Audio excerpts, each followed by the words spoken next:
Hello friends, welcome back to our channel. আজকে তোমাদেরকে দেখাবো বাড়িতেই কিভাবে তোমরা কেউ এলে যে খেতে দিতে পারবে সেরকম মুচমুচে নিমকি বানিয়ে ফেলবে। যেটা দেখতে পাচ্ছ একদম কুরকুরে হয়েছে, একদম মানে কি বলবো, দেখতেই পাচ্ছ তোমরা, আমি ভেঙে দেখিয়ে দিচ্ছি। তোমরা এটাকে স্টোর করেও রাখতে পারবে, মিনিমাম 2 থেকে 3 মাস আরামসে এটা চলে যাবে। খুব ভালো খেতে, তোমরা রেখেও খেতে পারবে স্টোর করে। দেখতে পাচ্ছ যে একদম ভীষণ সুন্দর হয়েছে দেখতে এবং খেতেও ভীষণ টেস্টি হয়েছিল। সেটা তোমাদেরকে আমি সম্পূর্ণভাবে দেখিয়ে দেব কিভাবে তৈরি করতে হবে। একদম দোকানের মতো খেতে হবে, তোমরা যে দোকান থেকে কিনে খাও একদম সেরকম হবে খেতে। তার জন্য আমাদেরকে প্রথমে নিতে হবে ময়দা। আমি এখানে অনেকটা পরিমাণে বানিয়েছিলাম, তাই জন্য অনেকটা করেই নিয়েছি।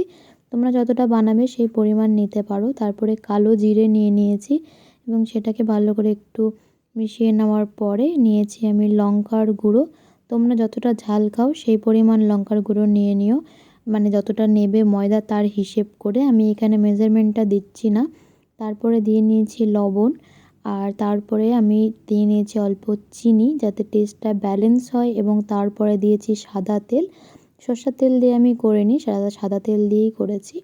তো তারপরে সেটাকে ভালো করে মেখে নেব। একটু তোমাদের হয়তো দেখতে ব্যাকগ্রাউন্ডটা ওরকম লাগছে, কারণ বসে বসে বানিয়েছিলাম জিনিসটা, অনেকটা জিনিস ছিল তাই দাঁড়িয়ে থেকে বানানো পসিবল ছিল না, তাই জন্য এইভাবে বানানো হয়েছে।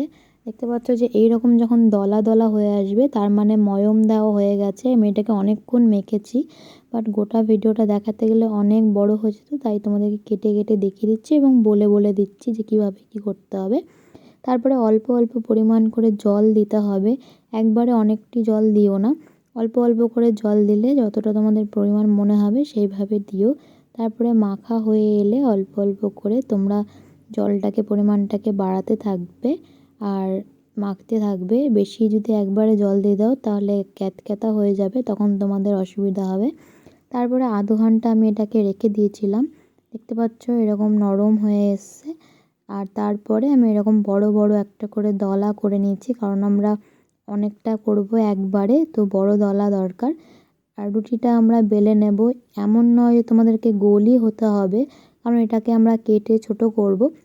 তাই জন্য গোল যদি তোমরা রুটি বানাতে না পারো তাতে কোনো অসুবিধা নেই, তোমরা যেমনটা পারবে তেমনটাই করো, কিন্তু খেয়াল রেখো যেন চারিদিকে সমান হয় একদম বেলাটা, নাহলে কোনোটা পুড়ে যাবে, কোনোটা বা কাঁচা থেকে যাবে। তারপরে খুন্তি বা চাকু যা থাকুক তা দিয়ে এরকম লম্বা লম্বা করে কেটে নিতে হবে, এবং সেটা কেটে নেওয়ার পরে আমরা এটাকে একটু হালকা ঘুরিয়ে নেব। ঘুরিয়ে নেওয়ার পরে আবার সেরকমভাবে লম্বা লম্বা করে কেটে নেব। খুবই ইজি প্রসেস এটা, দেখতে পাচ্ছ যে কত তাড়াতাড়ি হয়ে গেছে। আমি তো খুন্তি দিয়ে করছি, তোমাদের কাছে যদি চাকু থাকে তোমরা করে নিতে পারো। আর তোমাদের যদি দলা দলা মনে হয় তাহলে তোমরা এইভাবে হাত দিয়ে দিয়ে ছাড়িয়ে নিতে পারো, তাতেও কোনো অসুবিধা নেই। এগুলো তেলে দেওয়ার পর অটোমেটিক্যালি যদিও ছেড়ে যাবে, তাও তোমরা হাত দিয়ে চাইলে করে নিতে পারো। তারপরে একটা থালা নিয়ে সেটার মধ্যে বা একটা পাত্র যাই নাও সেটার মধ্যে করে উঠিয়ে নিতে পারো। এইভাবে করে আবার তোমাদেরকে আমি আরেকবার করে দেখিয়ে দিচ্ছি রুটিটা কিভাবে করতে হবে। তোমরা রুটি নর্মালি সবাই প্রায় করতে পারো, বাট কেটে নেওয়াটা দেখানোটা মেন জরুরি, তাই জন্য কেটে নেওয়াটা আমি ভালো করে দেখিয়ে দিচ্ছি দুবার করে, যাতে তোমাদের বুঝতে সুবিধা হয় নতুন জিনিস একটা বানাতে। তো দেখতে পাচ্ছ এইভাবে করতে হবে, স্পিডে করবে জিনিসটা, দেরি করে করবে না, তাহলে লেগে যেতে পারে। যতটা স্পিডে তোমরা করতে পারো করবে, তাহলে জিনিসটা তাড়াতাড়ি হবে। এভাবে হাত দিয়ে দিয়ে ছাড়িয়ে নিতেও পারো তোমরা লাস্টের দিকে যদি অসুবিধা হয়, আমি অনেক সময় তাই করি। তারপরে গরম তেলের মধ্যে আমরা দেখতে পাচ্ছ নিমকিগুলো এরকম হয়ে আছে ভাজার আগে এটা। তো গরম করে নিয়েছি তেল, আমি এখানে সাদা তেলই ইউজ করছি। তারপরে সেটাকে ছেড়ে দিয়েছি, এবং ছেড়ে দেওয়ার পরে যদি দলাও হয়ে যায় কোনো প্রবলেম নেই, এটা অটোমেটিক্যালি ছেড়ে যাবে। ভালো করে তেলে অল্প আছে, মিডিয়াম আঁচের থেকে হালকা কম, মোটামুটি 2-এ দিতে পারো তোমরা। সেই আঁচে দিয়ে আমরা এটাকে ভালো করে ভেতর থেকে একদম করে নেব। বেশি লাল করে ভাজবো না, কারণ পরে এটা অটোমেটিক্যালি একটু কালারটা ডার্ক হয়ে যাবে, তাই জন্য একটু সাদা সাদাভাবেই নামিয়ে নেব। এরকম আরও ভিডিওস পেতে গেলে আমার চ্যানেলটিকে সাবস্ক্রাইব করতে হবে আর পাশে রাখা বেল আইকনটিতে ক্লিক করে দিতে হবে, যাতে সব আপকামিং ভিডিওসের নোটিফিকেশানগুলো তোমরা পেয়ে যাও সবার আগে। এবং অবশ্যই লাইক করো, কমেন্ট করে জানিও তোমাদের ভিডিওগুলো কেমন লাগছে, তোমরা কি ভিডিও নতুন দেখতে চাও, এবং শেয়ার করো ফ্যামিলি এবং ফ্রেন্ডসদের সাথে। তোমরা ভিডিওগুলো দেখছো কিন্তু কেউ সাবস্ক্রাইব করছো না, অবশ্যই প্লিজ সাবস্ক্রাইব করে দিও। আর যদি ভিডিওটা ফেসবুকে দেখে থাকো তবে পেজটিকে ফলো করে রেখো, তবে এরকম আরও নতুন নতুন ভিডিওস তোমরা পেয়ে যাবে।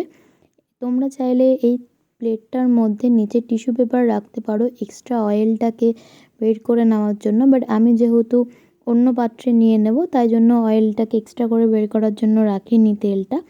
আর একটা ব্যাচ আমি এরকমভাবে দিয়ে নিয়েছি, আবার ভেজে তোমাদেরকে দেখিয়ে দিচ্ছি। যদিও তোমরা আশা করি পারবে ভেজে নেওয়াটা, বাট আমি বারবার বলছি তেলটাকে গরম করে নেওয়ার পরে আঁচটা মিডিয়াম করে নেবে যাতে জিনিসটা পুড়ে না যায়।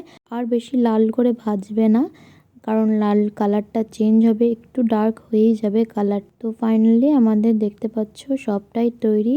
কয়েকটা একটু লাল করে ভেজেছি কারণ মায়ের একটু লাল করে খেতে ভালো লাগে, আর আমার জন্য হোয়াইট টাইপের কালার রেখেছি। যেমনই রাখো তোমাদের টেস্ট একই আসবে, বাট তোমাদের উপরে ডিপেন্ড করছে কেমন লাগবে। আবার দেখা হচ্ছে নেক্সট ভিডিওতে, বাই।